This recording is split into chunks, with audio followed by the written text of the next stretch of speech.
Welcome, everybody. Thank you. Happy Sunday. Thank you so much for being here. My name is Greg Epstein. I am the Humanist Chaplain at Harvard University and the Executive Director of the Humanist Hub. And you're our guests today, and we're delighted to have you. This is our anniversary celebration. We opened the Humanist Hub a year ago, and it's been an amazing year. And thank you for coming and celebrating with us. All right. So the Humanist Hub, we've called it a place where you can connect with other people, where you can act to make the world better, and where we can evolve together as human beings. So give me a show of hands if this is your first program with us, if you've never been to the Humanist Hub. Oh, a lot of you. Okay, well, give yourselves a round of applause. Give them a round of applause. Great to have new friends. We are a center for Humanist Life. We coined that term, why not? It's a non-religious community committed to the power of connection to help us do good and live well. We use reason and dialogue to determine our highest values. We act on those values with love and compassion, and we help one another evolve as individuals as we work to improve our world. So we meet at the Humanist Hub, which is over at 30 JFK Street, right in the center of Harvard Square, right above Lush and Bikram Yoga. And we meet there every Sunday at 1:30, and we invite you to join us, and join us any Sunday, every Sunday throughout the year. There are a couple of sign-up sheets in the back. One's for our weekly email newsletter. So we send an email a week. We let you know all the things that are going on. There's something going on at the Hub basically every day. And the other is for if you're enjoying the programs and you want to sign up as a volunteer. We love volunteers. So that's that. Now I'm going to introduce our speakers. So I'll give each of you guys a brief line of introduction, and then you'll please come join us. So our first speaker, Steven Pinker, is a Harvard professor and one of the most important psychologists, period. Steven Pinker, everyone.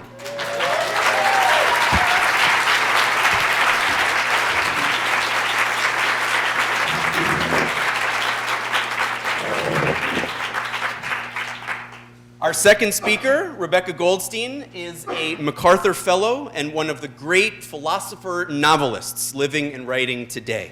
Rebecca Goldstein, everyone.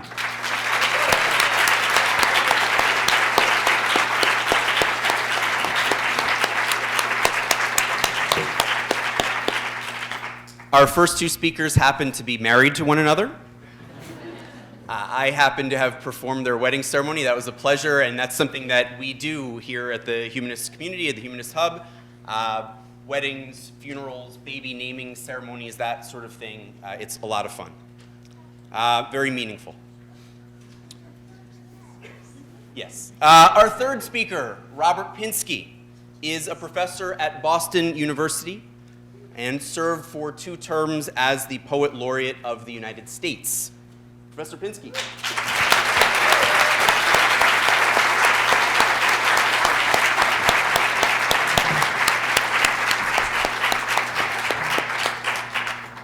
And our fourth speaker, Julia Sweeney, is an inspirational comedian, actress, playwright, filmmaker, and author, from Saturday Night Live to her classic one-woman show, Letting Go of God. With all those 5 titles, I believe they call that a quintuple threat.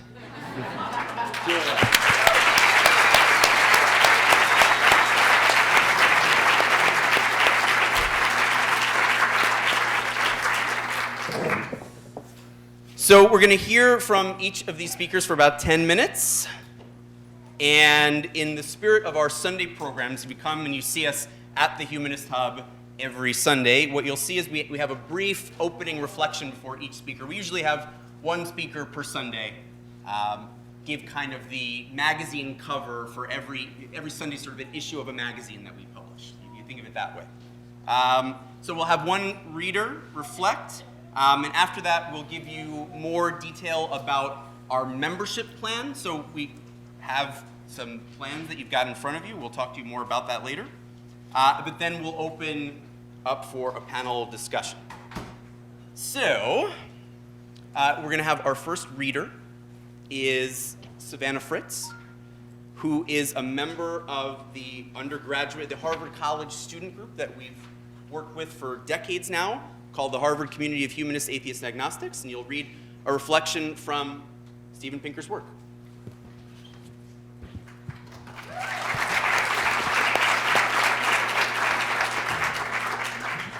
Good afternoon, everyone. Excuse me, as Greg said, my name's Savannah Fritz. I'm an undergraduate at Harvard College, and it's a pleasure to be here with you all this afternoon. Yes, I'm from Pennsylvania, I say y'all. So I'm going to read a selection from Steven Pinker's Better Angels of Our Nature. Morality, then, is not a set of arbitrary regulations dictated by a vengeful deity and written down in a book, nor is it the custom of a particular culture or tribe.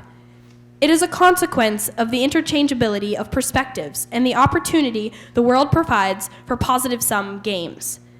This foundation of morality may be seen in the many versions of the Golden Rule that have been discovered by the world's major religions, and also in Spinoza's viewpoint of eternity, Kant's categorical imperative, Rousseau's social contract, and Locke and Jefferson's self-evident truth that all people are created equal.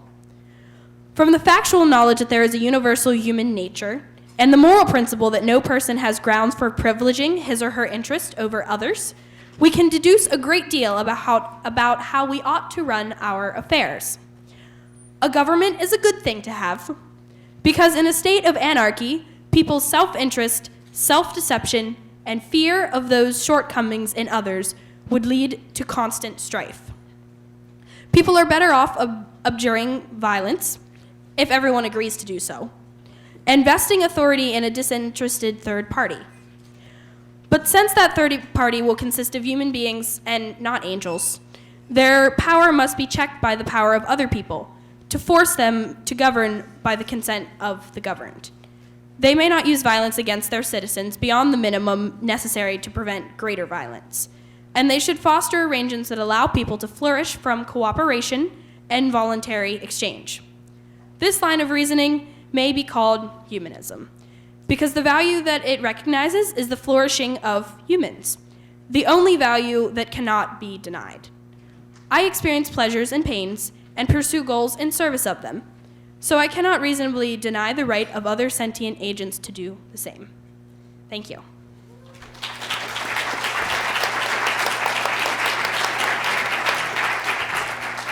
That gives you an introduction to Steven Pinker's work, if you aren't familiar with it, and it also gives you a sense of humanism from one of our more beloved humanists. So what I'm going to do is, as a community, we came up with a question prompt, a brief paragraph that I'm going to read for each speaker to respond to, and then afterwards, after we talk a little bit about membership, we'll have them discuss with one another.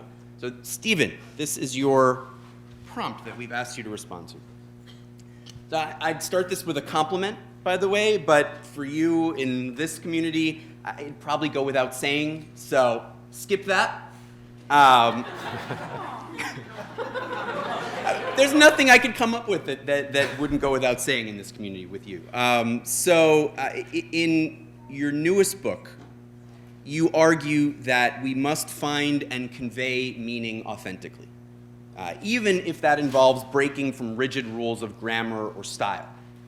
You favor reason and evidence rather than dogma when it comes to evaluating literary conventions, encouraging readers to think critically about tradition and even occasionally to dismiss it. As humanists, how can this approach liberate us to communicate our experiences and our stories in ways that serve our needs, values, or hopes? How might we apply your thesis to our lives as we work to forge a diverse humanist community that draws from many traditions? Thanks, Greg. Until now, it hadn't really occurred to me to connect my most recent book, which is about writing style, with the ideals of humanism. But actually, you've given me a good lead, which I think I'll run with. People ask me, why I wrote this book on why is there so much bad writing out there and how can we make it better. And I tell people, well, after writing a book about World War, genocide, rape, torture, and murder, I decided to write a book about some really controversial topics like fused participles and the Oxford comma. But there is a tenuous thread, and I think Greg has drawn it out, which is just a rationalist view of all things. That is, how do you, in making choices on how to do things, whether it's the conduct of your everyday life or what institutions should we foster, what values should we promote, or how to craft stylish prose, one should think, one should reason. And there are many grounds for following dogma in cases where reason would lead to a far better outcome. One of them, and one common thread between these two apparently disjoint books, is a kind of denial of the kind of cynicism and pessimism about the younger generation that is a common thread. That one of the things I always hear when I say that I'm writing a book about writing and language is, isn't it terrible what the young people are doing to the language with their Twitter and their Facebook and their texting and their instant messaging, and they just write in smiley faces and little abbreviations, and isn't the language going to go to the dogs because of what young people do? And I also hear about violence. Oh, they play video games and first-person shooter, and they don't, they watch violent entertainment. And despite the fact, of course, that as the popularity of video games soared, the actual rate of violence in real life plunged. And in fact, this generation is by far the least violent, most responsible, most self-controlled by any measure. Teenage pregnancy, drug use, street crime, nonviolent crime, violent crime. The people who are in their teenage years now are far better than our generation was in our prime by any measure of social responsibility, and probably the most since the 1950s, if not before. So there's partly a common thread is an unwillingness to indulge in a kind of disease of middle age, which is to confuse changes in yourself with changes in the times, and changes in the times with moral decay. As you get older, you start to notice things and care about things and be more sensitive to the way things go wrong. And instead of saying, oh, well, I'm more cognizant of danger and error and folly, you think, well, I've stayed the same and the world has gotten worse. I think that is a habit that we should be aware of as we age and that we should distance ourselves from. So what does this have to do with fused participles? Well, there is a lazy construction in a lot of journalistic coverage of language and writing, that there are two schools of thought. There are the prescriptivists who say how we ought to write, they prescribe writing, and then there are descriptivists who talk about how people do write and speak, academic linguists and scientists, and that the dichotomy is, do you follow all of the traditional rules of the grammar books, or do you have just chaos, does anything go? And a lot of utterly pointless emotional commentary and anger comes from imagining that these are the only two approaches to writing. But it's a kind of mindless way of thinking about the task of writing, because surely all of us recognize that there is such a thing as grammatical error. When you get a lolcat captioned, "I can has cheeseburger," the humor in that, such as it is that we can look down on cats for not being as grammatically competent as we are. And there is no descriptive linguist anywhere who could say that "I can has cheeseburger" is perfectly fine.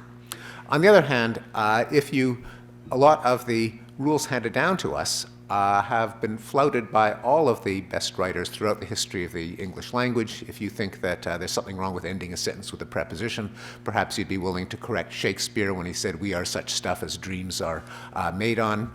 If you think that singular they, as in everyone return to their seat, is a grammatical error, you should argue with Jane Austen, who used that construction 57 times in her prose.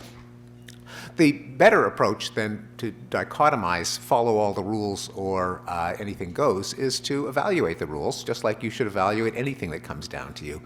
Do they fit with the grammatical logic of the language? Do they enhance clarity? Do they enhance style? Have they been followed by people whose style we might want to emulate, like Shakespeare and Jane Austen, and think about it. And there is an analogy, not entirely tenuous, between other ways of approaching the traditions and rules that have come down to us, including the moral and philosophical and theological ones.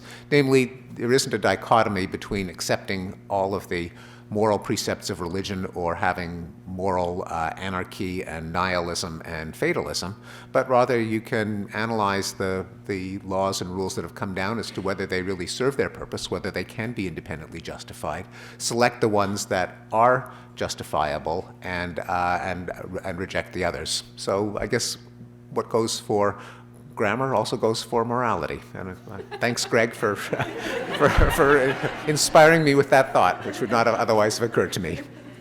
Great.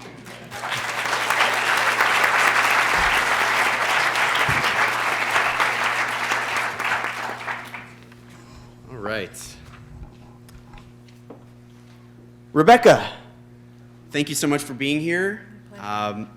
You have been one of the greatest writers at taking the stories and ideas of the great thinkers and exploring how they impact the personal, intimate lives of regular, everyday, I guess if smarter than average people. You see and play with the humanity of characters like Spinoza and Plato. And you create characters who could rival them intellectually, but who are flawed just like the rest of us. So what do we need to learn in our day-to-day lives from the ancient and modern classics? How much and in what ways should we treat great works of literature as sacred texts?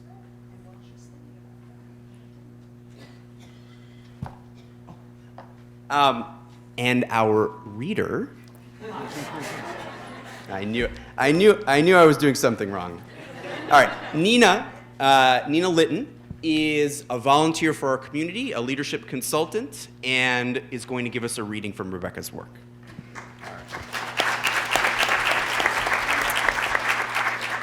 Hello everyone, and welcome to all of you. I am a volunteer and my home organization is the Secular Society of MIT. I'm here to provide a demo of Rebecca's book, The Wonderful Plato at the Googleplex.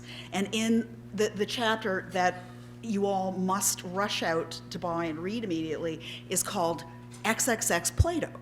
And in this chapter, Rebecca has put Plato at the side of the advice columnist, Dear Margot. And Dear Margot is the son of, or the daughter rather, of the legendary advice columnist Ann Landers, and the niece of Dear Abby. So there's a considerable amount of advice giving, and it's awesome. And so the question that I wanted to read from comes, a young woman writes in, and she's, of course, this is the one I've chosen. She's engaged to a pastor. And some of his behavior has caused her sleepless nights. And she writes in to ask, Dear Margot. And the question is this: how can I tell the difference between a man of God and a lunatic? And then Dear Margot explains and summons up Plato to channel into the conversation. And Plato, as channeled by Rebecca, weighs in as follows. And this is a demo of her style that Greg was talking about. Okay, here we go. I'm going to do this without any dyslexic mistakes. There are many gifts that come with a touch of madness. If we understand madness in this salubrious sense, that is, the state of knowing, all of a sudden and without knowing how we know, more possessed by than possessing the knowledge. Poets, Mr. Pinsky, when inspired, engender passages echoing with unworldly knowledge so that trained hierophants can consume their lives in interpretation. And yet the poets, when we speak to them, for example, at the following member reception, are ordinary people of ordinary knowledge. And so there is no accounting for how they spoke the poetry that they did, and they themselves are at a loss both to say not only how they know, but even what they know. It is as if they are moved by a spirit greater than their own individual person taken over, possessed by a genius altogether outside them. And Plato continues, in all such cases, artistic or not, it is natural to put the experience so profound and mysterious in the language of the gods, or, in the case of your fiancé, of God. Now, whether one deploys this language metaphorically or not, this is the question. So Plato continues the advice. From what you say, your fiancé deploys the language of God non-metaphorically, but that is not in itself a sign of the bad kind of madness. And the advice concludes, it wraps up as follows. If you, like your parents and the other congregants, think there is a wisdom and beauty in your fiancé's madness, then think of him as no more frightening than a greatly inspired poet.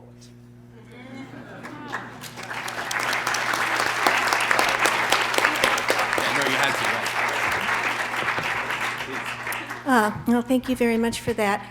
Do I remember the questions now? Well, I know that you did ask about whether we should regard our great literature as sacred secular texts.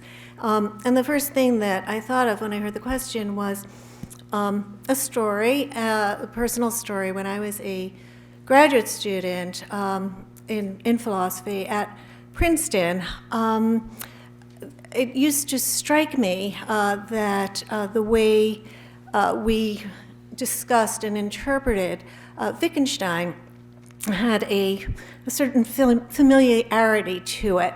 There was a certain kind of, I think the working premise was that he's very hard to understand, but if we could just figure out what it is that he's saying, we would know the truth. And of course his style inspires that. He's very apodictic and he's very oracular and subject to interpretation.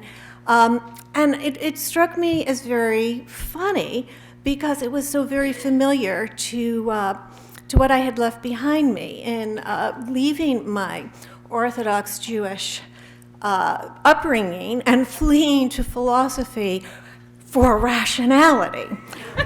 Because, of course, the way that we were approaching Wittgenstein was just the same way that my relatives approached the Torah and the Talmud. It's very hard to understand what it means. It's subject to a great deal of interpretation. But if we could just figure out what it is they're saying, we'll know the truth. Which is to say that the irrationalities of religion often duplicate themselves in the secular world. I don't think there are any sacred secular writings. That's why I love secularism. And I ought to say that if I had been in another graduate program, it would have been even worse because we might have been going after the writings of Heidegger in that way, and I'd rather do it with Wittgenstein than Heidegger. But in any case, I don't, that there is, texts are made by people, flawed, imperfect people, always incomplete. All of our truth is incomplete, even in mathematics. I have a book about Gödel's incompleteness theorems, right? Even in mathematics, we have a proof that our knowledge of mathematics is incomplete. So, to regard texts as somehow complete in themselves, that with the presupposition that if we can just figure out what it is that they're saying, we're going to know the truth, is a form of ideology, and there is ideology of both the religious and the secular sort. And even in the sacred halls of academia, we fall under our own forms of ideology. It's all just a way. I knew I was somehow going to find my way back to Plato in this rambling talk. It's all just a way of making our way, no matter in how erudite and sophisticated a fashion, back into the cave. Because, of course, what Plato meant by that most famous allegory in the history of Western philosophy, the allegory, the myth of the cave, he calls it a mythos, is ideology. That is, the sense that our knowledge is complete and perfect and unflawed, and all we have to do is, stay within that and interpret all the world as filtered through that, and we're going to know the truth. That is the greatest danger for us in terms of our cognitive lives and in terms of our moral lives. What was the other question? So no to sacred. Obviously, we have texts that are groundbreaking, that bring us to the next stage in our arduous, belabored, cognitive and moral progress, and it is progress. And we have works that are influential, whether sometimes they should be or not. That's for us to figure out, because everything is subject to criticism. Nothing is immune to doubt. And we have works that are inspiring, and so, in that sense, yes, we have our great secular works that are very, very important to us, but never with that air of perfection and a promise of truth. Nothing that we produce, nothing can give us the promise of truth a priori or a posteriori. Nothing gives us, I don't even have to qualify it, nothing gives us the promise of truth. So yeah, what was the second one? You have these characters that you really use the great minds of our time as kind of characters, and they're flawed characters, but we learn a lot from them in your writing. So talk a little bit about that.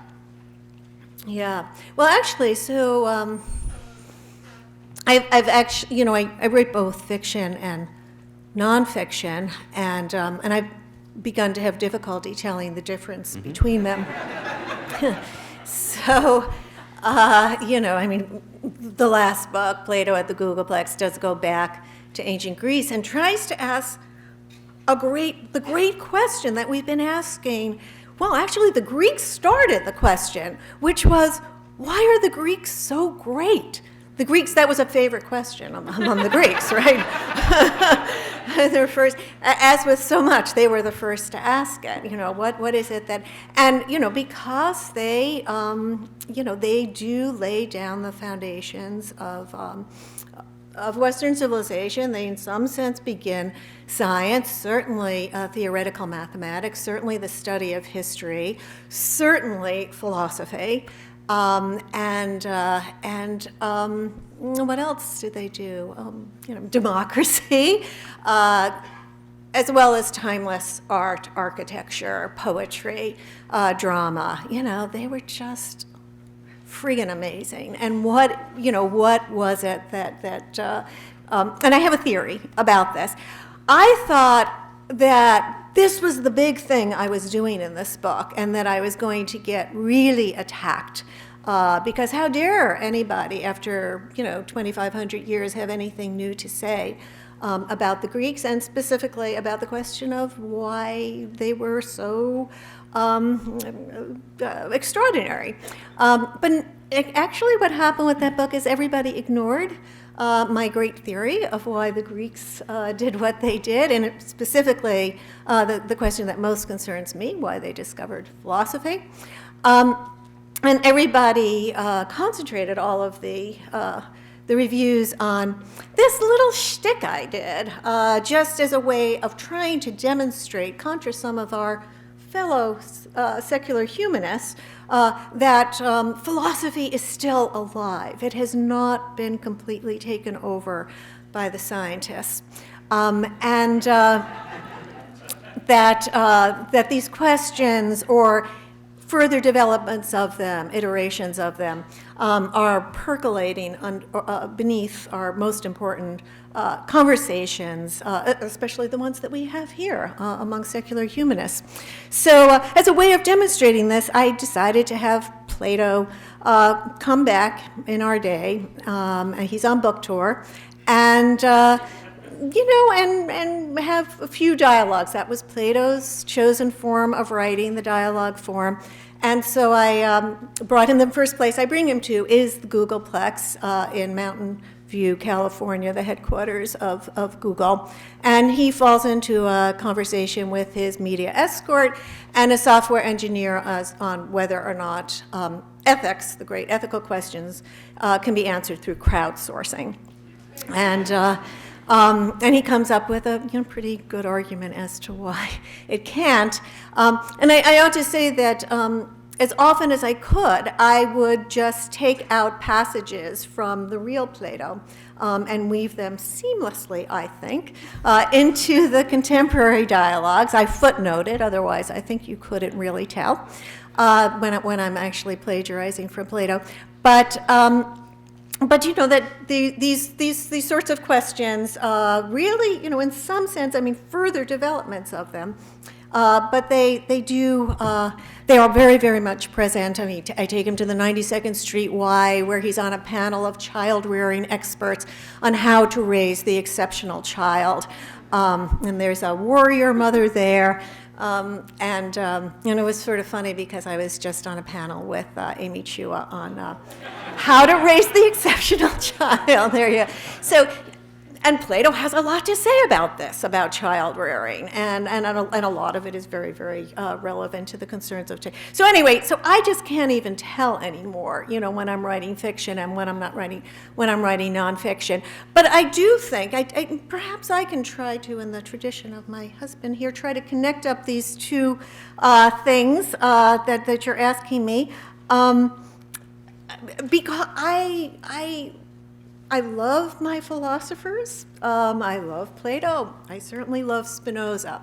But I don't revere them. And I revere nothing nothing human, certainly. Maybe revere the laws of nature and of mathematics, but nothing human attracts my reverence. And so to me, they are fair game. I will use them. I don't, and they can be my characters, or I can, create characters based on them, or based, as you say, on, great thinkers of our day, and go to town with them. And so, although it's often regarded as humor, to me yes, it's humorous. Everything we're thinking about is funny, but it's deadly serious as well. That is, in the sense that irreverence, lack of sanctity, all of that is, for me, what makes being a secular humanist so enjoyable, so much fun, and yeah. I'll just leave it with fun. Wonderful. Thank you. I could listen to Rebecca for days. You can follow Plato on book tour on Twitter.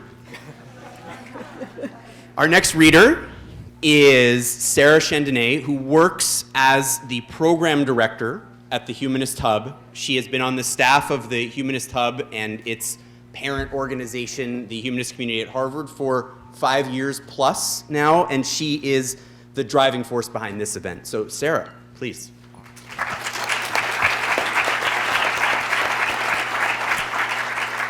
Hi, everybody. This is a much, much bigger crowd than I'm used to speaking to on Sundays. I know a lot of you come to the Hub and you see me talk to 30 people. This feels like a lot more. As Greg said, I'm the program director at the Hub, and the selection I've chosen to read from Robert Pinsky's work is a couple of short verses from his translation of Dante's Inferno. The work of a translator is not only to make a powerful but distant text accessible to more readers in more generations, but it's a creation process unto itself. In this very famous passage, Pinsky not only translated the poem from its original Italian, but in doing so, he created a new poem, carrying with it the rhythm and style and authenticity of the original, the work that only he, a poet, could do. This piece is from Canto 3, and it's the inscription that our protagonists see written above the gates of hell. Through me, you enter the city of woes. Through me, you enter into eternal pain. Through me, you enter the population of loss. Justice moved my high maker, in power divine, wisdom supreme, love primal. No things before me were not eternal. Eternal I remain. Abandon all hope, you who enter here. And while this is indeed a beautiful passage, I can tell you, as the program director, that this will not be something we inscribe above the door. Now, since I happen to have the copy here in both languages, would you guys like to hear the original Italian?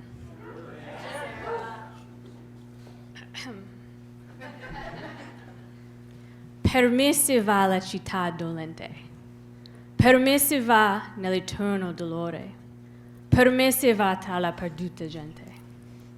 Che stezio mese il mio alto fattore, facemi la divina podestata, la somma sapienza, il primo amore. Dinanzi a me non for cose create, se non eterne e io, e tu no duro. Lasciate ogni speranza, voi che entrate. Robert Pinsky.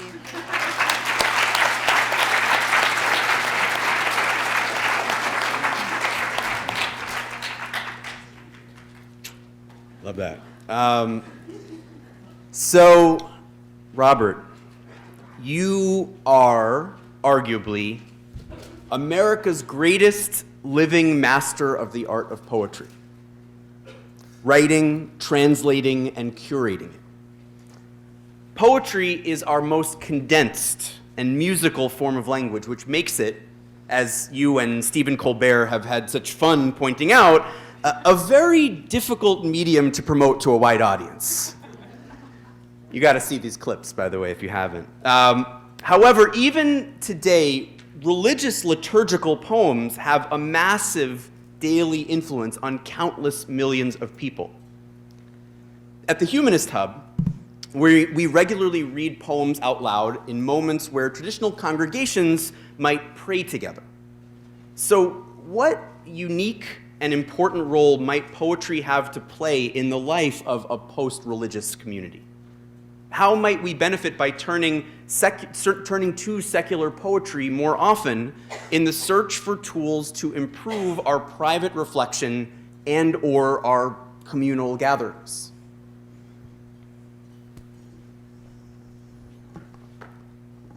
Thanks very much. I'll have to begin by disagreeing. I don't think that it's true that poetry is so difficult or inaccessible. Maybe people make a comparison between poetry and things that are designed to have mass audiences. And I also disagree about a line between devotional poetry and secular poetry. Some of my favorite poems are Christian. And indeed, as the Love Beautiful reading from Dante brought out, I, an extremely secular Jew, spent a lot of energy translating what some people call a Christian epic. When I did that favorite poem project, I had no budget for publicity whatsoever, and it was not a poll. I asked people to please write a few sentences, to write some sentences about a poem they loved. And there was no advertising budget. I would just mention it whenever I was interviewed. It was a print interview. I'd say, will you print our card? And the card was in bookstores and libraries that I visited. We got 18,000 responses. And if you go to favoritepoem.org, you will see the construction worker talking very cogently about Whitman and reading Whitman aloud. You will see the Chinese-American immigrant kid in Atlanta reading Emily Dickinson's I'm Nobody, Who Are You quite well. So I don't think that poetry is necessarily pitiable. I remember that years ago I was interviewed and somebody, this is my proudest response I ever gave to a question. They said, you know, what do you think about this? Newsweek says in a big front story, poetry is dead. And I'm so pleased with myself. I said, well, let's have a race. Let's see which dies first, Newsweek or poetry.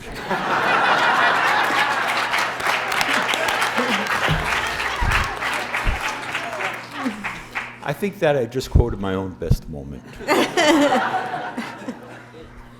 The idea of whether things are popular or not does touch a very, very profound question that I will talk about, and to talk about it and return to the idea of what use poetry might be. I'm going to borrow a lot from a talk given on this campus a few weeks ago. My friend, the fiction writer Russell Banks, was invited to give a lecture at the Harvard Divinity School. And I don't like to watch videos online. I actually watched, I was out of town. I was going to have dinner with Russell, but I was out of the country. I actually watched the whole talk. I recommend it to you. Russell was invited to speak in this annual lecture on the subject of the afterlife. Whoever invented the phrase, maybe Rebecca or Steve, maybe somebody knows the phrase village atheist. It's a brilliant phrase. It's a wonderful phrase.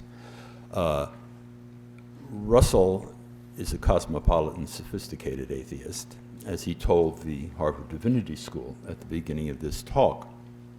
And he said he was going to talk about the afterlife, as it was extremely important to him. And he borrowed from a contemporary philosopher the thought experiment.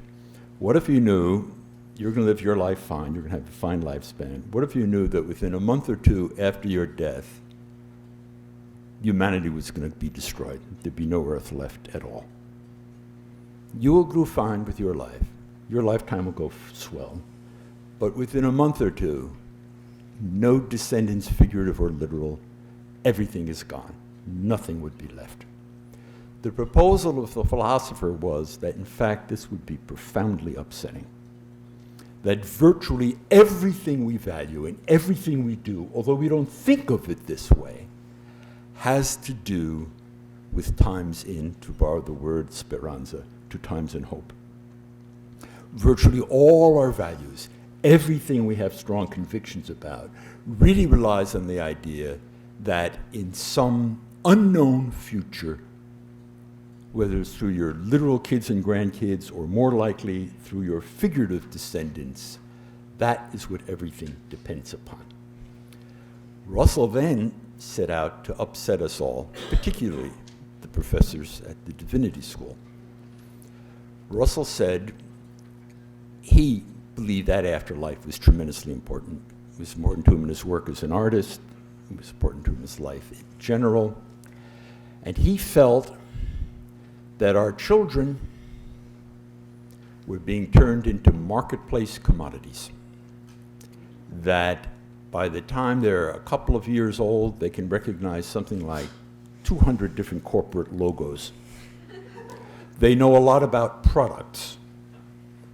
And that the erosion of things indeed like the poems, the recipes, the songs, the dances, the erosion of what we set out ourselves to provide for that afterlife has been accelerating as a result of this market approach, that the capitalist market has gradually eroded the afterlife, and it's created this other commercial afterlife.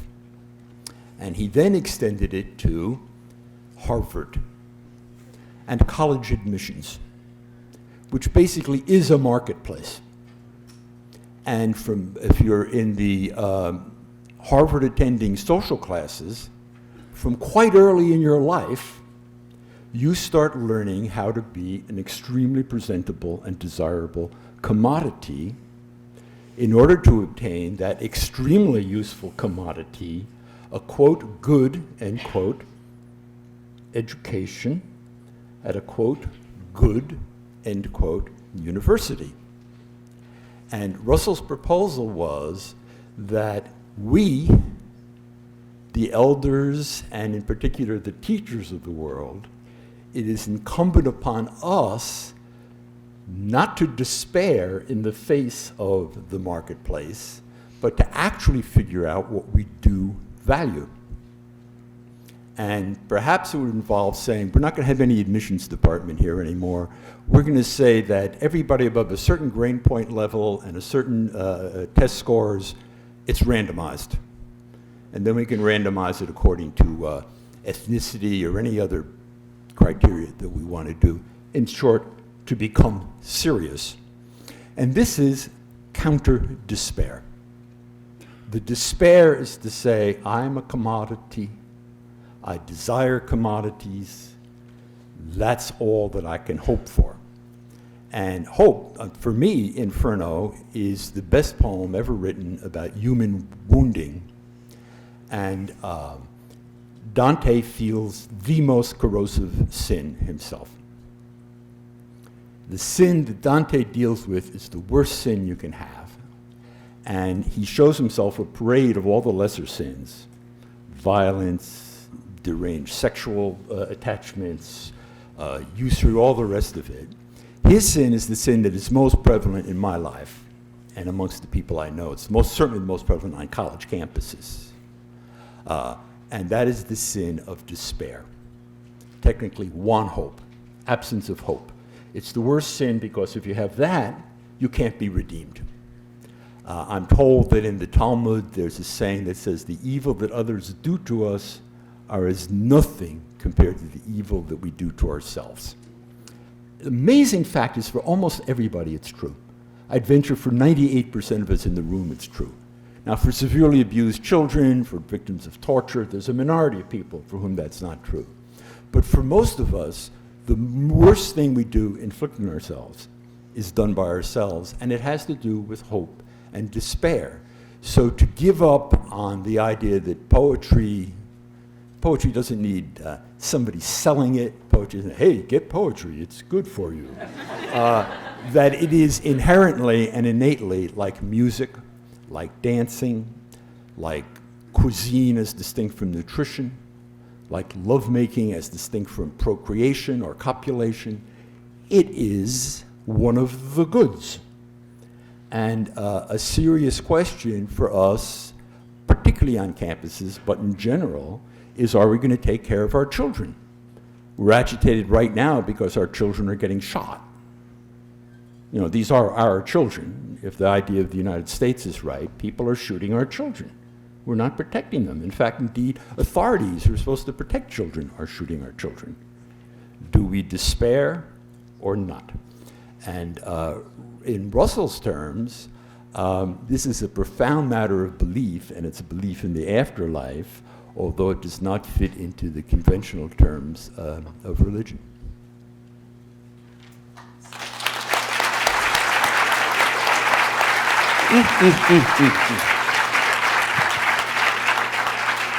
Thank you. It's wonderful.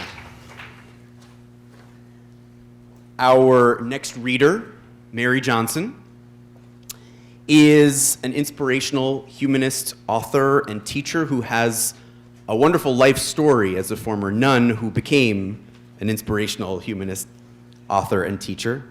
And she's going to give a reading from the work of Julia Sweeney.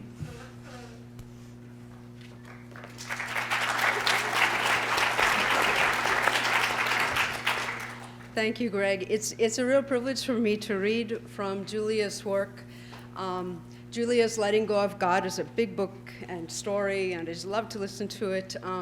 I think perhaps I got chosen to read this because I'm the closest to a former Irish Catholic voice in the room, as Julia is. And it's also great for me because all the time that Julia was on Saturday Night Live, which was a very transformative event, especially the character of Pat for my husband, I was off being a nun and never got to watch it, and now I get to stand 3 feet from her, so it's really great. But this comes from the end of Julia's latest book, If It's Not One Thing, It's Your Mother. which I guess resonates with a few people in the audience. But it's reflections on having a mother and on being a mother, and it's great. And this little passage I'm going to read is from the end, and it ties together a few things that perhaps you wouldn't have heard about yet, because it talks about that in the earlier part of the book. But I want to include these little things anyway, especially because it has to deal with the effluvia of domesticated animals, and I think we should never leave out an opportunity to talk about a pet's effluvia. But it also talks about story. When I was young, my father used to listen to a record of Brendan Behan reading autobiographical stories. Brendan Behan was an Irish storyteller, playwright, and activist. My father said Behan had died of the Irish disease. And I swear to you that for many years, I thought he meant storytelling, not alcohol. I think my urge to perform, and especially to perform true stories from my own life, is my way of coping, just like alcohol is for some people. But the storytelling urge is not particular to the Irish. It's in everyone.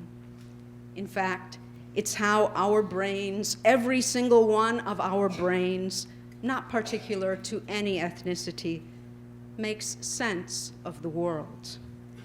We tell ourselves how it all went, how this happened, and how that happened, and how it could happen in the future. I can work harder to keep the quiet flame of solitude burning inside me, so I don't get too burned out doing things for others. I like to do a lot for people, and then be adored for my efforts. I get annoyed when I'm not appreciated enough. I want an audience, even at home. I think I'm in some deep competition with my mother, showing her, or maybe God, that fellow I dismissed so many years ago, how competent I am, how well I can run, decorate, manage a home and family. I think my mother was in some kind of competition with her own mother, too. Maybe all women do this to some degree. I guess in the end, if it's not one thing, it really is your mother. Life is both short and incredibly long. Who cares if the table is set properly or the promised cat vomit is wiped up? Okay, stepping in the cat vomit would be really gross. It seriously needs to get wiped up, people. But as my nemesis reminded me so pointedly, hey, lighten up, lady. It's a beautiful day.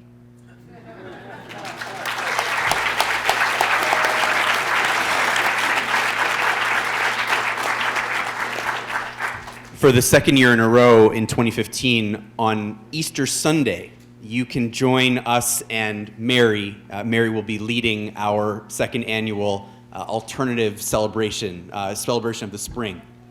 It'll be fun. Julia, thanks for coming back. You have been one of our favorite people at turning your difficult experiences into the written and spoken word. In your latest work, you even explore with great humor what it's like when language fails you in your role as a mother. So, how valuable is it to share our failures and frustrations with others in the form of stories? And what does it take to make sure we're doing so with both good humor and authenticity? Wow. Well, I feel that passage in my book really said it all, so there you go. No, obviously, I think stories are really important. I think it's one of the most human things we do. It's everything that I had said. I think about it all the time. It's been a huge part of my life, and now that I'm older, I look back and I can see how my storytelling urge really was my coping mechanism, as I said, and how important it was for me to get the laughs too, because to me, when someone laughs, it's like this. It's more than being. It's more than people listening. It's like somebody is. You can. It's a very dominating thing to do. Actually, you're really making someone have a physical, response. Like it's not like it's like haha. Like it's a lot of times it's involuntary. So that's really exciting and very powerful, and it feels really good. You feel understood, and from the very beginning for me, it really was my coping mechanism. And in my family, there was a difficult parent. I won't say which one, but each one will think it's the other parent. There was a really, really difficult parent. And all of us kids had different ways of coping with it. And I know for me, I wasn't thinking about it being funny. To me, it just was funny. It wasn't me making it funny. It was funny as it happened. And then when I told people about it, they laughed, but I didn't think that was me being funny. That was just me telling them a funny thing. And then it took a long time. Like people would say, oh, how can you make these things so funny? It's like, no, I'm not making them funny. They just are really funny. Do you understand? I'm just a reporter. I'm honestly just saying what happened. And that really happened. Then for a long time, I really thought that, like, I'm not funny. It's just my family's so wacky and crazy, and so many crazy things are happening. And I'll see someone on the street and tell them about it, and then they laugh really hard. So I got this reputation as being funny. And it never occurred to me to make a living from it or to get on stage and do it. And from my background, well, even though we listened to Brendan Behan, it just didn't occur to me to do that. And then it took many years more for me to understand that I could do that. Actually, I was in my 30s by the time I understood that, because one of my brothers had gotten diagnosed with non-Hodgkin's lymphoma. He was really sick. All my family came down from Spokane, Washington to Los Angeles and moved into my 1,000-square-foot bungalow in LA. We all were there together for 9 months while we took care of Michael. And every Sunday night, I went to this club, and the club was like it was really confessional-like. I think that was really important. And it was dark. Only 50 people could be in this club, actually. And it was a place for comedians to do sort of alternative comedy. Like you could get up and just tell stories. And it was really not for people like me, because I wasn't a comedian. It was really for real comedians to break the habit of telling jokes, of trying to, so there were rules. Like you had to have never told the story before. You can't have planned out the story except for the beats. Like it had to be the first time. It had to be absolutely true. You couldn't make anything up or exaggerate anything. And because I had so many friends who were comedians, they invited me to come, and I'd just go there on Sunday night. I told my family that I was just meeting some friends, which was true. But I did get up on stage, and I just started explaining what was going on. And that feeling of relief, like feeling the audience hear what I was going through, was so enormously, it just was so restorative to me, and it calmed me down. And I would start telling the audience during the week that I spent at the hospital, because we were spending like 40 hours a week at the hospital, and I would think, oh, this is the way my mom gets in the elevator is so hilarious. I can't wait to tell my people, like that. And it was so calming to me. And now that it's been more than 20 years since that time, and now that, all my brothers and sisters and I have grown up, it's really, I see more and more as I get older how much the ability to share with other people your highs and your lows and the things that went well and the things that didn't go well especially is so healing. It's so restorative, and it is so bonding. Because a lot of people in my family, really all the boys, really did turn to alcohol and drugs. And that does solve a lot of problems in the short term. It really works, I just want to say, but not over time. Over time, it does not work. And my way, I can really see, because we just had a Thanksgiving dinner with the surviving kids. A couple have died, and one parent. And I realized, wow, this is how we coped with a really, really difficult situation, which as I get older, it really was quite difficult. And people either did drugs or drank, which I said before, but I will say I don't have a drinking problem, but I always say to my husband, This is what 6 ounces of wine does for me. This is me before 6 ounces of wine. Why did I even marry him? He's an asshole. My daughter, it's nothing, oh God, why doesn't she just do her homework? And then this is me 6 ounces of wine later. Life is so short. I love these people. Oh my God, how did I get to be so lucky? 6 ounces of a liquid. That's a pretty good thing, right? Okay, but so that's great. I always say I need to drink in order to be a good mother. Much better. But of course people can use it to excess, and I've seen that up close. So many of my family members have died of alcoholism, and it's really grisly, and just a year and a half ago I had another brother die of alcoholism, saw it all up close. It's grisly. I have another sister who just got out of Dodge, which was another really good thing to do in our family, which was she moved to Japan. And she has lived there for 25 years, and she has this fantastic life here, and she was just here at Thanksgiving going, oh my God, now I realize that was my survival mechanism. I had to totally go to a completely different culture, didn't know any Japanese, nothing, and just start over and enmesh herself in the community, and she seems to have a really wonderful life there. But for me, mine really became telling people these terrible stories about my family. It was really due to my family. And I really did feel so much calmer. Like, it really did feel like a drug. Like, I would tell this, and then I would feel calmer afterwards. In fact, I'll just tell you one thing that just happened at Thanksgiving last week. And it isn't even that great, but it's just so typical of my mother. My mother, we had 16 people at the Thanksgiving dinner in my home outside of Chicago. And my mother stood up and said, I bought gifts for everyone, but only the men, which is so typical. And because I couldn't think of anything for the women. And what I bought you all as your Thanksgiving gift for me is some socks. And then she held up a bag of socks. I got this on sale at Macy's, and I'm passing it around the Thanksgiving table, and everyone should take out a pair of socks they like. There's 3 colors there. And it was so confusing and bizarre. My brother-in-law, Tsuyoshi, who barely speaks English, who lives in Japan, didn't know what was going on. He took one of a pair of socks. Like, he thought we were going to start playing sock puppets or something. Like, what is even happening? And, like, he's never been to Thanksgiving in America. It was like, we pass around the socks, only for the men. And then, oh my God. Okay, so yeah, okay, this feels good right now. I feel really good. But anyway, so that's really how I learned to tell stories. It was really my family, which I felt like they were just giving me so much material. It's like, sometimes I would look at people and think, in my family and think, don't do this, because I have to tell someone about it. And you don't want me to tell them about it, but now I have to, because that is crazy, what you just said. Okay. So that's how it all started. And now that I'm older, I'm sort of looking at it going, well, so this is how I came to be good at this certain thing.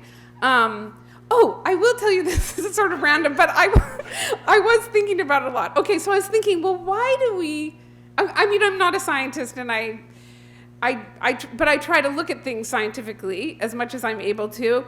And I think, well, why do we love stories? Like, why is this true? So for years and years, I thought, well, we love stories because it creates empathy, and empathy creates bonding, and bonding strengthens the group or the tribe, and then we have a higher survival rate because we care more about each other. And then, you guys, this has blown my mind. Only in the last 6 months did I realize, no, it's really gossip. Like, language started with gossip. It's like, who is the head person, and who is that person sleeping with, and where's the food hidden, and who's on top and who's on bottom. And that just so blew my mind. So then I was walking around going, isn't that just the way? You think something starts for this wonderful reason, it just turns out that it's all just about a bunch of gossip. And then I thought, but maybe I'm looking down on the idea of gossip. Like, maybe gossip, because we have a bad association with the word gossip. Maybe it's just information. Like, if you're just saying information, then it doesn't seem so bad. So I've just been thinking about that a lot. Like, okay, so it all comes from gossip, and then maybe storytelling is sort of like sex in that there's a reason for it. Like at first, just procreation, but then, as we evolved, it was, became very pleasurable because that made more people want to do it. That was good adaptation, and now we just want to enjoy it, and we might not even want to make kids. Like now we just enjoy sex. So maybe that's stories. Like we evolved this, we wanted to gather this information, we wanted to come and whisper to this person and this person about this and that, but then we evolved to just enjoy the feeling of hearing the story and enjoy it, and now here we all are, really just enjoying it. So maybe that's it.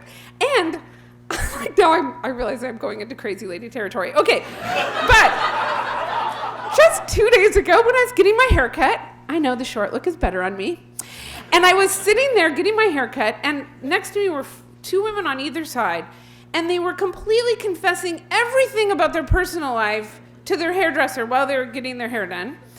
And it was incredibly fascinating. I mean, like, as a person who likes to hear stories, I mean, if you want to hear stories, you should just get your hair cut more often because, oh my God. Okay, so the woman on one side had just met her birth parents. She was adopted, and it turned out she had 6 half-siblings, and her mother was in jail, and fascinating story. On the other side, this woman's talking about this affair that she'd had, and she ran into this guy again.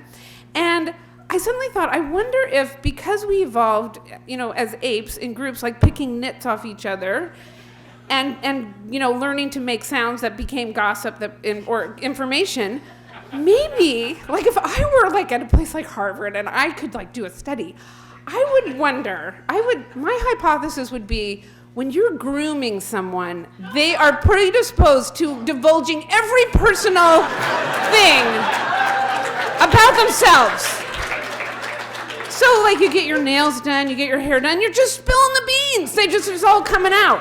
Don't you think, from our apes background? Okay, I think that would be, you could compare it to like, I don't tell my housekeeper everything. I mean, I have a lot of other relationships where I don't tell everything about my life. Okay, well anyway.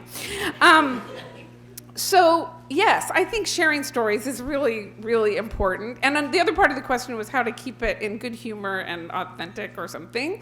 And I guess for me, when I see someone talk, I think you do get a really good impression of who that person really is. Because, for example, in writing, you're only using like one instrument of an orchestra, really. When you're talking, the way your hands are moving and the way your voice is and how you stop, like you have like a whole orchestra or bigger than an orchestra way of conveying information than just writing. So for me, when I really see somebody talk about their personal life, I can see whether they have the qualities that make me feel better about myself reciprocally. And those two qualities are seeing that everything is absurd, but also never being able to disentangle yourself from that absurdity because you love and have compassion for all the participants in it. So as long as you have those two things, like seeing the absurdity and still loving all the people, then I trust, because I think those are the two things that is just the most true things that there are. Everything's sort of absurd, and I have compassion for everyone. So I think you can see that in someone, and that when you share that in a room and know that each person has their same story, their same struggle, and it is absurd, but it's also beautiful and wonderful and filled with tragedy and triumph, then I think you feel closer to them and they to you, and that just lessens the difficulty of being alive. And that's what I think is so important about sharing stories.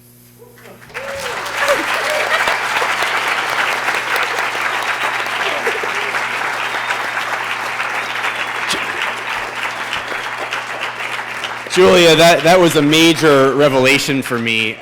The thing about getting your hair cut really often, that's why I like stories so much. Yes. Okay. Has this not been great so far? When you get this good at what you do in life, you are in extraordinary demand. So I just want to thank all 4 of our speakers for making the time, for volunteering the time to be part of this community. Thank you so much, really. It's just been amazing. And if you look at the list of speakers that we have coming for you next spring, which is appropriate given the greatness that we have in front of you today, those folks are all volunteering their time too. It's really quite amazing, and we're so grateful. Okay. All right. So we have some of our wonderful volunteers giving out some information to you. And before we get to allowing our wonderful speakers to speak with one another, we're going to talk a little bit about fundraising and membership, because this is an unusual kind of organization. We're going to bring up Vanessa Zoltan, the Tom Farrick Memorial Assistant Humanist Chaplain at Harvard, to tell you more about it, and then afterwards we'll have a little bit of a panel discussion. Vanessa!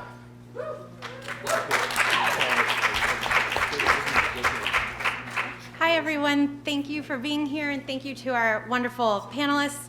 When Greg mentioned a couple months ago that he was going to give me the opportunity to talk about membership, I was like, wow, Greg really trusts me and, thinks that's great. And it didn't occur to me that I would have to follow this act. And so it's actually really rude, Greg, wherever you went. So anyway, this is sort of my worst nightmare. But anyway, hi, I'm Vanessa Zoltan. I'm the Assistant Humanist Chaplain at Harvard and at the Hub. And I know that this audience is filled with people of all sorts of different affiliations to the organization. Some of you have been involved for 10 years. Some of you have been married by Greg. And others of you are here because of one of our great speakers. And this is the part where you check your phone. If you're thinking about politely leaving, please don't. One, I'm going to try to make this entertaining. And two, we strategically placed me at a point where there's more to come. So the Humanist Hub is a place where you can connect with other people, act to make the world better, and evolve as a human being. We hear this every week at our Sunday events. And I think that it's not only true, but that we are constantly striving for it to be more rigorous in its truth. More than that, though, the Humanist Hub and Humanist community at Harvard is a unique place where people from all different backgrounds, all different types of faith and atheisms, can come together to feel a sense of welcoming and community in a shared commitment of trying to live in a better, more connected world. The last few months have been difficult. I know I am not alone in feeling a deep sense of sadness over the fact that every time I open a browser, I read about another rape on a college campus or another black man being killed. And that's just in the United States. And then I go onto Facebook or Twitter, where there's polemical discourse, usually exactly mirroring my basest of opinions. And if someone disagrees with me, I can click unfriend or unfollow, and the disagreeing voice is gone, just like that. The Humanist Hub is not a place where you can unfriend. Every week, there is a moment of connection, which is a nice way of saying forced socialization with a stranger. In theory, as a chaplain, I think that this is beautiful. In practice, it's miserable. I am enough of an introvert that this prospect, let alone process, is torture for me for the first 30 seconds. And then I find myself engaging with a thoughtful person who I may totally disagree with. And I am so grateful for those conversations.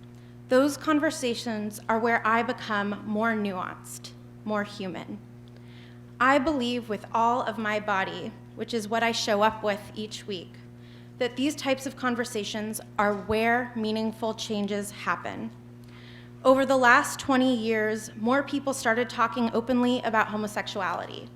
So more people came out, so more people realized that they loved someone who was part of the LGBTQ community. So more people became advocates for same-sex marriage. And today, we live in a country that is not done evolving on this topic, but has moved forward. Conversations amongst a diverse group of people are essential to the project of creating the world that we want to live in. I believe that the Humanist Hub is a place where these beautiful, sometimes awkward, at least when I'm involved, conversations take place. I feel like being there puts me in one of the right places in history. And if you believe this too, we need you to vote with your body and with your dollars.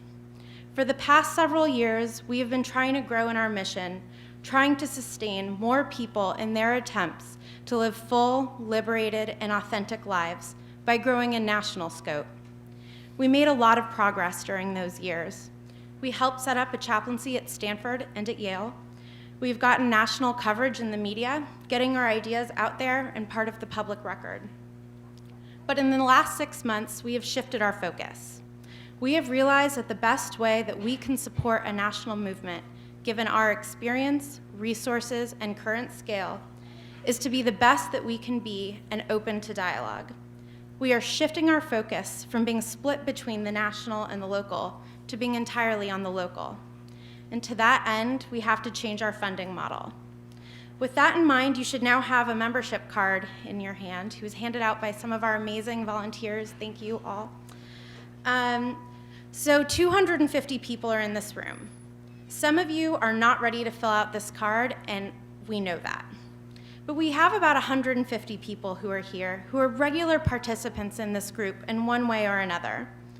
In order to offer what we offer, Learning Lab, our secular Sunday school, our Sunday speaker series, game nights, show viewings, special events, Values in Action community service events where, for example, we recently packed 20,000 meals for the hungry in the greater Boston area, we would need everybody who is currently affiliated with this organization to donate approximately $40 a month. So we are calling those people who choose to do this sustaining members, as you would help sustain our organization. In order to add programs, to hire a teacher to run our secular Sunday school more than once a month, in order to begin to offer childcare during Sunday meetings, in order to be able to put a kitchen sink into our space and change the flooring so that we can start to host weddings, we would need half of those people to donate $100 a month, which is why we are calling this group of people growth members. We know that each of us comes with different resources to offer to this community. Some of us can afford to give money, some of us time, some can put in a little bit of something now because they want this space to exist but are not ready for it, or think that we're not ready for you yet. We don't just know that we are all here today with different desires and abilities to give. We love that that is the case. We love how many different people and stories are in this room. So all it takes to be a member is to fill out the front of this card. Fill out your name and I am a member because. And you're a member, and that's it. And then we are thrilled to have you. We are committed to inclusion and diversity. By filling out the front of this card, you are helping us live our mission and our values, so thank you. However, sorry, I wanted to be so meaningful and look at you as I said thank you, and so I lost my place. However, for the Humanist Hub, our normal space, which is right here in the square, to continue to exist, we also need you to fill out the back of this card. We need your contact information so we can let you know when amazing things are going on with us. And we need you to donate so we can keep the lights on. You have several options on your card. Please pick the one that is right for you. If none of them are quite right for you, please write a note on it. Dear Vanessa, I loved your shoes. If you want to donate but need to go home and figure out your year-end budgets, just put a check mark on the option that says follow up with me and I will pay online or send a check. If you are a family, feel free to fill out one card as a family or 2 individual cards or 9 individual cards. We want you to do what is right for you, but we want you to become a member today because we want you to be part of the exciting things that we are doing. Right after this event, we will have our first time members only event. If you are free to come, we would now like to announce for the first time that we invite you for some refreshments, some additional time with our wonderful speakers, and some time to see what our space is all about. Please join us back at the Hub, which is at 30 JFK Street. And the Hub is right above the Radio Shack and Lush, for those of you who, okay. We'll be there until about 5 o'clock. All it takes to get into this event is filling out the front of this card. That will be your ticket. But we would really appreciate it if you fill out the back too. If you want to be a member but cannot make it to the party, please hand it to either Ben or Rob. Ooh, Ben and Rob is somewhere, or anywhere. Anyone who's wearing a name tag with volunteer can take it from you.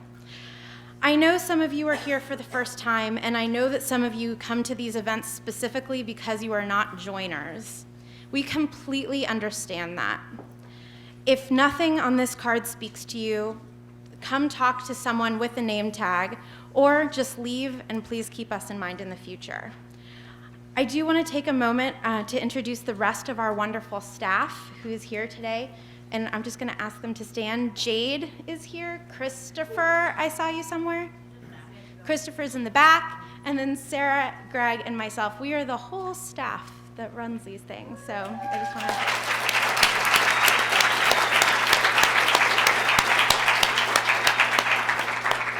And so we hope you are enjoying this event, and with that, I will let you hear from other people rather than me. Thank you so much.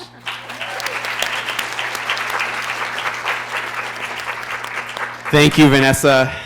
Vanessa is finishing her degree, the Master's of Divinity degree at Harvard Divinity School, and it's been a real pleasure to learn from one of our students and to see you become the professional humanist leader that you are. Thank you for everything that you've done to help us put this together.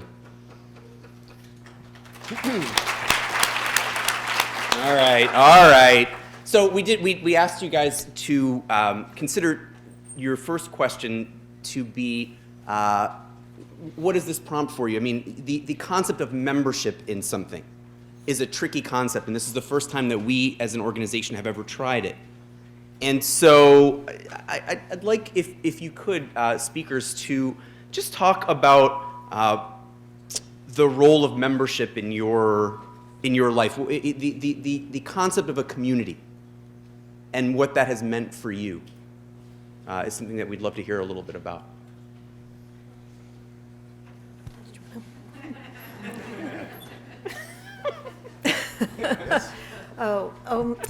Okay. Well, I mean, I am an extreme introvert and not a joiner. I somehow found myself in the midst of this community quite by accident, and that's because I published this book on Spinoza, not a novel. I hope it wasn't a novel. Betraying Spinoza, the renegade Jew who gave us modernity, and suddenly I learned the existence of what I call organized non-religion, which is, so many of these various communities that invited me to speak because Spinoza is the patron saint of free thinkers everywhere. And I like it. Actually, this is a community I feel so very comfortable with. And I just want to say that one of the most moving experiences I've had actually took place, I don't know if I ever told you this, Greg, but it was an event that you had invited me to. It was after I had published a novel called 36 Arguments for the Existence of God, a Work of Fiction. That subtitle was extremely important, and it's the first joke. And you invited me to an event at the Humanist Hub, and it was graduate students who were part of your community. And we spoke we spoke very, very personally about, our stories and how we found ourselves here. Now, the reason Spinoza is the patron saint of free thinkers is because one of the promises that he made 100 years before the Enlightenment, which seeded the Enlightenment, and we are the very grateful heirs of the Enlightenment, was that to the extent that we embrace reason, the differences between us will disappear. The accidents of precedence, the communities we happen to have been born into, the completely contingent identities that we inherited by way of our birth will disappear. And to the extent that we are rational and we reason our way forward, we will share in the same identity and the differences between. Now, this is it was a very radical idea at the time. It's still a radical idea, and every time I experience it, it is the most moving experience of my life, and I experienced it so keenly at that graduate meeting that here we were. One person was from. Had been born in Saudi Arabia. One person had been born in Pakistan. They came from extremely religious families. They were fundamental people who had been born into fundamentalist Christian families. I was born into a fundamentalist Jewish family, and we understood each other so completely. We shared exactly the same identity. And my usual experience in meeting people is distance, and I want the distance. I am an extreme introvert, but this was a coming together, this sort of honest experience, and the steps were so very similar that had gotten all of us to the same point. And it's really one of the experiences I had that made me think that. Communication is actually possible, which is something that I always have to be convinced of. I'm very, very skeptical of that. So thank you for providing an extreme skeptic and an extreme introvert with such a very warm and meaningful experience. Thank you.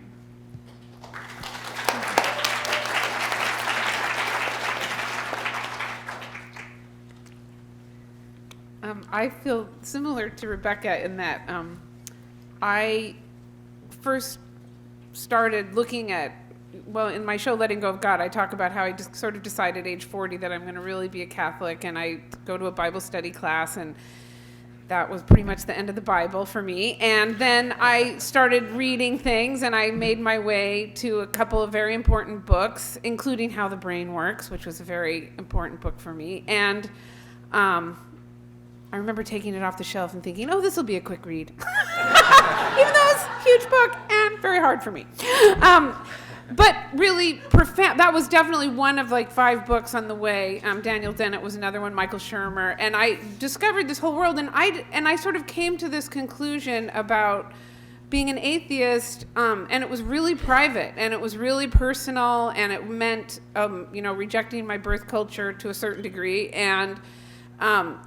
And that was terrible and felt like I was out in the wilderness and it was scary. And then I heard about these groups. And so I was in Los Angeles and I went to this Skeptic Society, Michael Shermer's group. He has these lectures at Caltech on Sundays. And different secular groups. And I had the same feeling. I would say I'm not a joiner. I mean, actually, one of the things I liked about the Catholic Church is you could join, but you never really had to talk to anyone because you just did all the rituals. And just the idea that you would join a group where you were actually interacting with people was so terrifying. But not with the skeptic groups, not with these groups. I loved it. I loved everyone I met. So many of the people I met were also from religious backgrounds and on their own had inched their way forward, in my view, forward, and came to this conclusion that it was all a lot of bunk, but still wanted to be in community. Because in the end, what really does religion deliver? It's culture, and culture is community. And that's why they're so successful, these religions, because they deliver a really important thing that we all need, community, culture, those sorts of things. So for me, I loved being part of that. I couldn't wait to show up and be part of those groups. And when I came here in 2006 and did Letting Go of God, if I lived here, I would totally be here. I would totally be part of it. I am more of a joiner. But then I got married to an extreme non-joiner. And it's hard for me now. I live in Chicago. I tried to get us all to the Unitarian Church, which in Evanston, Illinois is totally atheist, but I couldn't get the rest of the family on board. And then I didn't want to spend time away from them on the weekend when it was so valuable, the time that we spent together. So I guess what I'm saying is right now I'm not part of a group. If I were here, I would be part of this group. I think for me, not everyone's like me. A lot of people are like my husband is. He's an atheist, but he doesn't really want to be part of any group. And actually, I totally get that. But for me, I like it. I like the community. I like sharing the stories. I like being around people who have a shared world vision as me. It doesn't mean I'm closed off. It just means that we share a certain worldview, and it means that we have to struggle with certain questions we're probably in a similar way, and we have a lot to learn from each other. And we live in a world where this isn't the regular thing. So it's always nice to be part of a group, with like-minded people when the world is so much not like that. So to me, it's extremely important, and I'm just thinking I have to join a group in Chicago. Okay.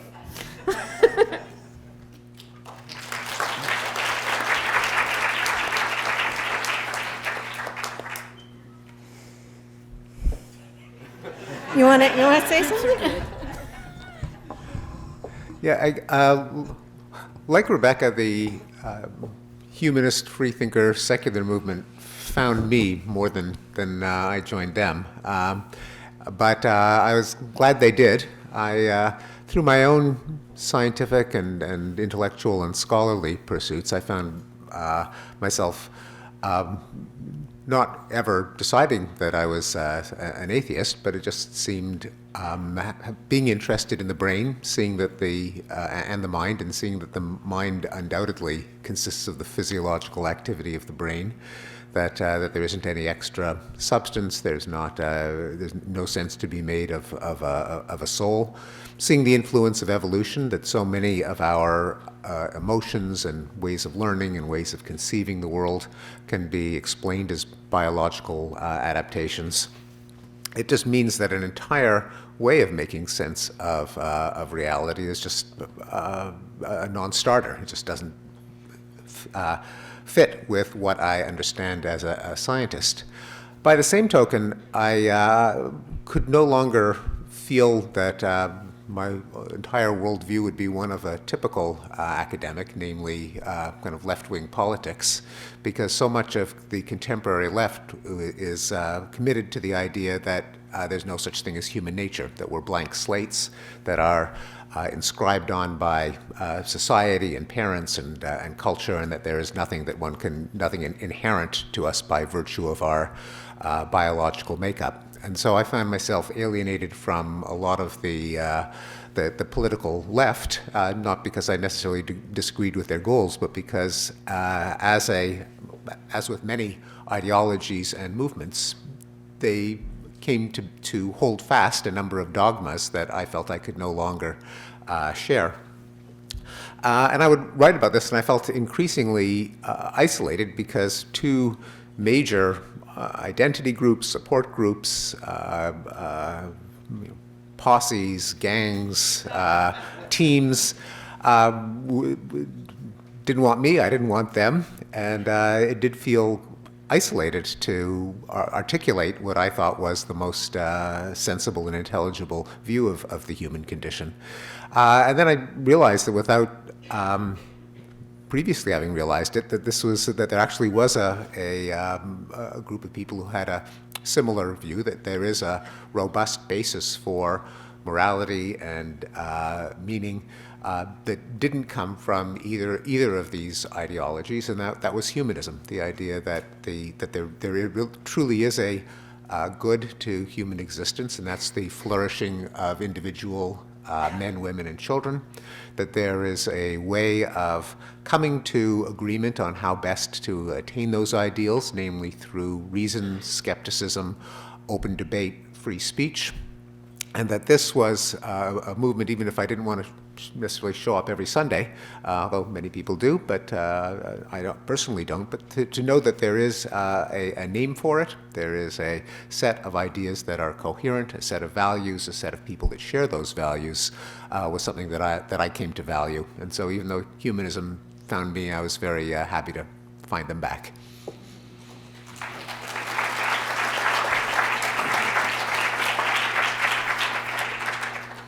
I have so little to add, I'm tempted to say I don't have anything to add, but not in the right spirit. So I'll go back to what I said, that for me, the strong affiliation is the vertical one in time. from when I was very young. The past and the future mean much more to me than the present, I realize. At some point in my life, I came to realize the present is just kind of theory to me. It's like an invisible needle that moves along between these two realities. And Rebecca and Julia, by talking about the word introvert, have it's very ill formulated. I'm just thinking about it, that there is a distinction to be made. I suppose I would probably plead guilty to being an extrovert. I grew up in a small town where my mother and father went to the same high school. My dad was a famous local athlete. His father had a bar. So the idea of telling stories and socializing is extremely natural to me. The distinction would be something like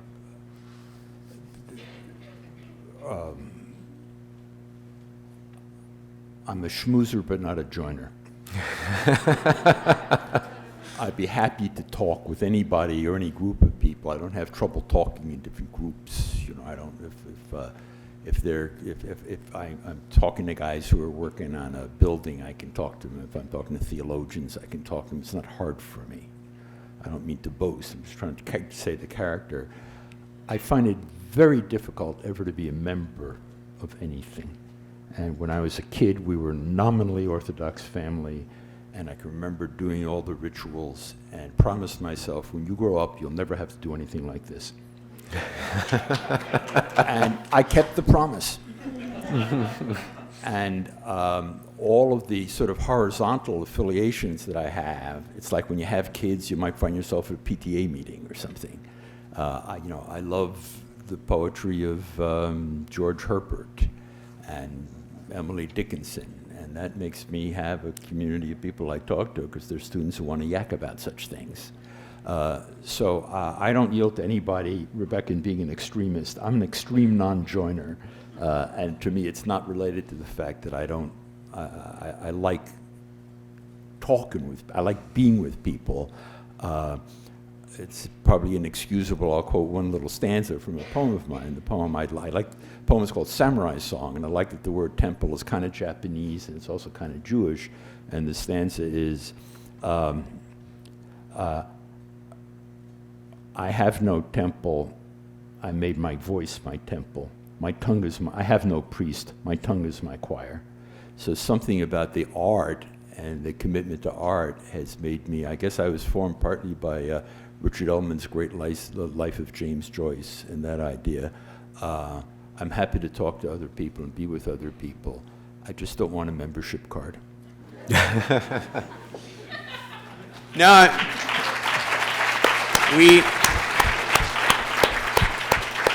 I think that's most appropriate. Even in on an event like today, in fact, you'll see my name appears on the list of speakers. I give a talk at the Hub once a month, and my January talk will be called on building a community of non-joiners.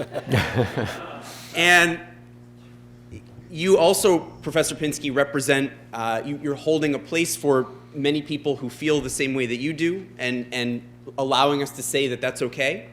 And you're also holding a place for people who are new here. I mean, unlike Steve and Rebecca and Julia, you haven't been to one of our programs before, and we're just really delighted that you came. So thank you for that. We'll conclude by asking if you would ask one another some questions.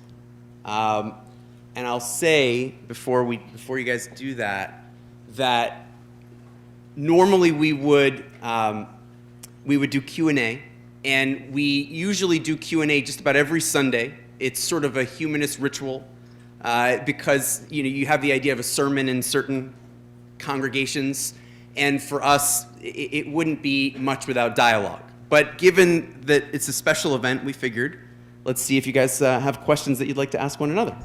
I thought of a question that was a studently question that I was thinking of asking Julia about Greece and Athens.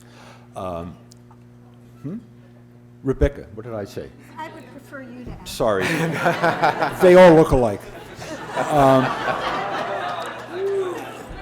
The question it has to do with things I've read. I don't know a whole lot about Athens, but I've read that not only did they have slavery, but there's hardly ever been a society anywhere in any continent in the world in which women had fewer rights. That you not only were your father's or your husband's property, after you, after he dies, you might become your son's property. Your son can really dispose of you almost any way that he wants to. That it was as a male-dominated society, so that the idea of sunlit Greece, they stopped at some point sacrificing slaves. They substituted animals, but there is this, there was this more or less homosexual paideia in which the young boys were inducted into the democracy. So it was a democracy, but it was a democracy very limited, among other ways, limited to men. Absolutely true. In fact, 1 out of 3 inhabitants of ancient Athens were actually citizens. So it's really 1/3 of the population participated in that great experiment of democracy. It excluded women, of course, but I mean, every society excluded women in citizenship until the 20th century. But it was a slave-holding society, and also foreign residents, who were often the most wealthy of the Athenian citizens, couldn't participate in the great experiment of democracy.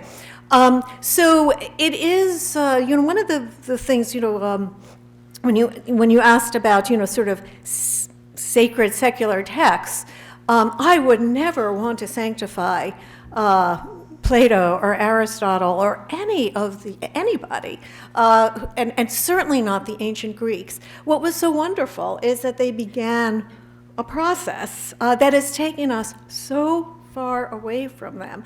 No ancient Greek ever thought to question the institution of slavery. The greatest, ethical thinkers of that society, Plato, Aristotle. Plato has, interestingly, an argument in the Republic and repeated in the Laws, that it is wrong to enslave other Greeks. But his argument in principle doesn't generalize to barbarians, which was their word for all non-Greeks. No, not because to Greek ears, non-Greek tongues just sounded like so much bar, which is ancient Greek for blah, blah, blah.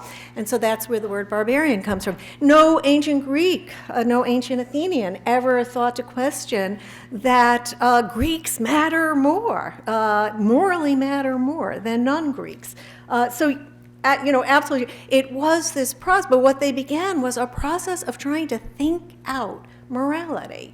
Plato himself has the absolute best argument that morality can't be founded on theology in the Euthyphro. So it's a pre-monotheistic argument in Plato as to why morality, figuring out morality, can't be founded on theology. It's been repeated by, it was repeated by Spinoza, it was repeated by Bertrand Russell, it was repeated by Sam Harris, not always with proper accreditation, I must say.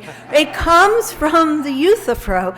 And so this project of thinking out morality started there, and the great triumph of it is it's left them so far in the dust, in the ancient Athenian dust, that we can look back at them and say, what the hell? Why didn't you guys think it might be wrong to own people? So to me, the great distance between the Athenian democracy and us is proof that this process of reasoning out morality works.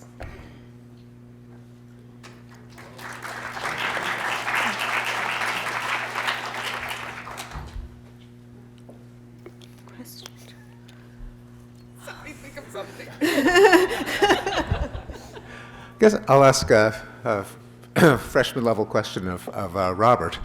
I just had to put a lot of thought into what makes for lively, clear, stylish prose. And I began, one of the first questions that occurred to me when I began the book was I asked Rebecca, a distinguished writer, which style guides she read that influenced her craft when she was developing as a writer, and she said none. Well, it's a little discouraging for someone wanting to write a book on telling people how to become a good writer.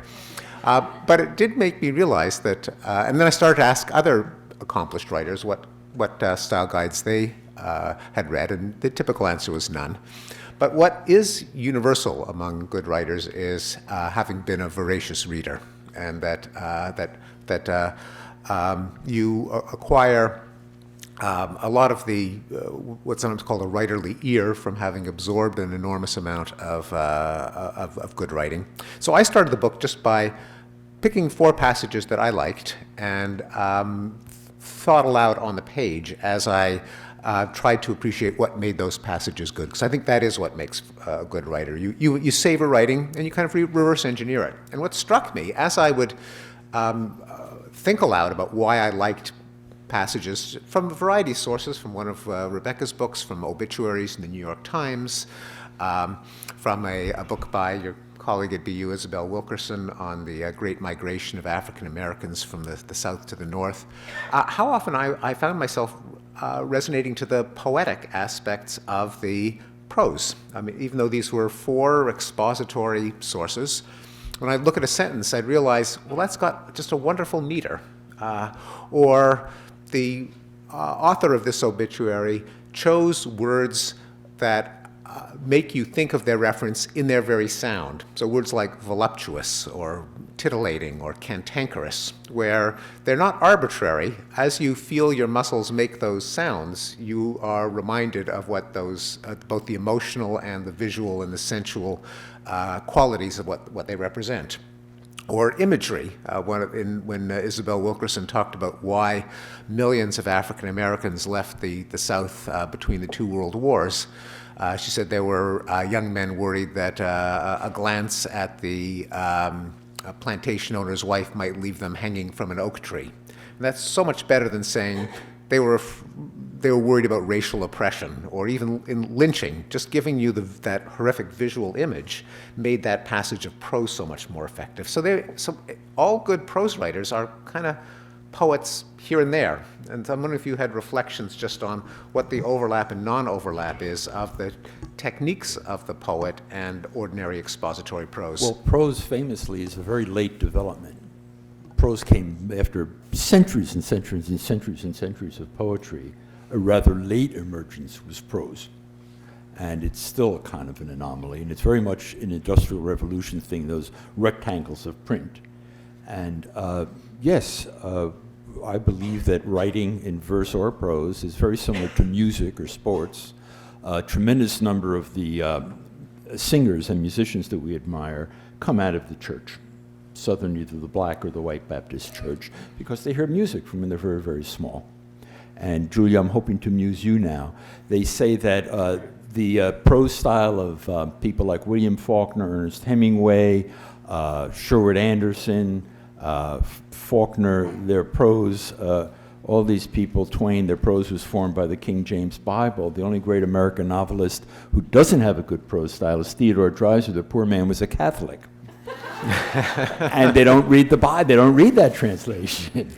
And I return very often to W.E.B. Du Bois's essay on the education of black folk. And his great peroration at the end of that essay begins with the line of iambic pentameter. He says, "I sit with Shakespeare and he winces not." I sit with Shakespeare and he winces not. Then he says, "I summon Aurelius and Aristotle as they will." And it's almost and it's easy to scan passages of Moby Dick as well. The important point is that it's a physical process, that we learn to dance, to play basketball, to run, certainly to sing. We learn by example. And yeah, I don't have a style guide I love. And somebody says to me, "What's a good book about blank verse?" I would say, well, Shakespeare, Milton. Good book about free verse, collected poems of William Carlos Williams. Good book about ballad meter, the poems of Emily Dickinson. And I believe that if children memorize poetry, their prose style would be better because you get a physical, athletic sense of what a sentence is. I once gave a class of PhD students at Berkeley a grammar quiz. I gave them the first sentence of George Herbert's Church Monuments and said, I want all of you post-deconstructionists to please tell me what is the main verb in this sentence. While that my soul repairs to her devotion, here I entomb my flesh, that it betimes may take acquaintance of these heaps of dust, to which the blast of death's incessant motion, fed by the exhalation of our crimes, drives all at last. The man's about to pray, so he puts his body here. You stay here, look at these monuments, I'm going to go pray. While that my soul repairs to her devotion, here I entomb my flesh, that it betimes may take acquaintance of these heaps of dust, to which the blast of death's incessant motion, fed by the exhalation of our crimes, drives all at last. And it gives you an athletic sentence of what a sentence is. And if you internalize it, if you get it by heart, as the saying goes, you know what a sentence is. Without ever having to know what a predicate and a subject and an object is, you know what a sentence is the way somebody knows a tune or a joke.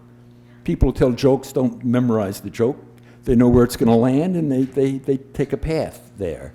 Half of the kids, half of those PhD students thought the main verb was drives all at last. I'm waiting for somebody to say, but it's entomb is right, which is so great that it is entomb, and then if you diagram it on a sentence blackboard the way it does, everything is hanging off in different fancy ways off entomb, which is the main action of the sentence. That's good writing, and you can learn good writing the way you learn music or a sport, just by doing it, just feel it. And poetry is an excellent training for prose that way. So, as I say, poor Theodore Dreiser.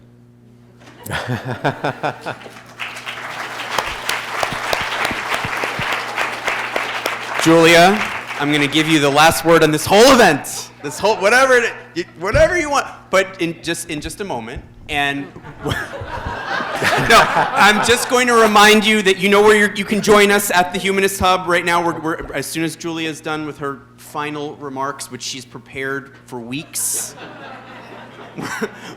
Those of us who wish and would like to fill out a membership card in any way, we'll walk over to the Humanist Hub, and you'll join us, and some of our speakers will be able to join us, hopefully, and we'd love to see you there. It'd be a lot of fun. I keep saying that, fun, but it's been a bit of a theme. All right, Julia.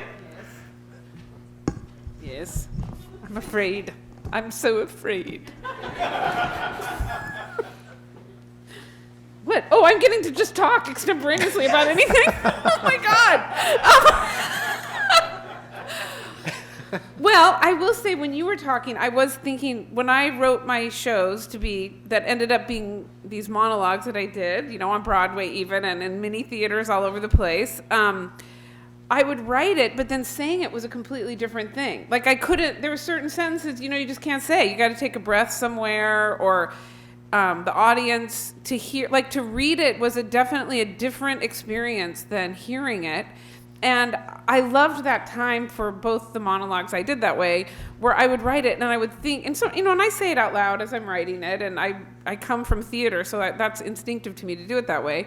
But still in all, once I got on a stage and I was really doing it, I had to completely alter my text, because I would have to know, I'm going to breathe here, I'm not going to breathe here, this sentence has to go into this sentence, and it really did sort of become poetry, and it really did feel like music. In fact, then I had to fight against it, because it started to become too sing-songy, and it started to have a melody to me, and especially when I was on Broadway with God Said Ha, and I was doing 8 shows a week, it was really, the biggest struggle was to keep my head in the sentence and saying it and not start just playing it to the crowd, but it was it was such an amazing experience. And I thought a lot about, people doing the Iliad and the Odyssey, or I imagine people standing in bars and saying the thing. And there's so much about when you breathe and when you pause and how the word sounds and how a bigger word here is better and then a shorter one. And to take a little sip of air here and a bigger sip of air there. And it became like playing an instrument, and I really just love that whole tradition. I love that whole experience just opened up what the history of our humanity must have been like when there was no writing at all, and you just had to memorize something and get up and perform it. So, I don't know, somehow that's related. Thank you. Okay, that was my last thing! Thank you so much. Thank you, everybody, for coming out. We hope to see you in a little bit.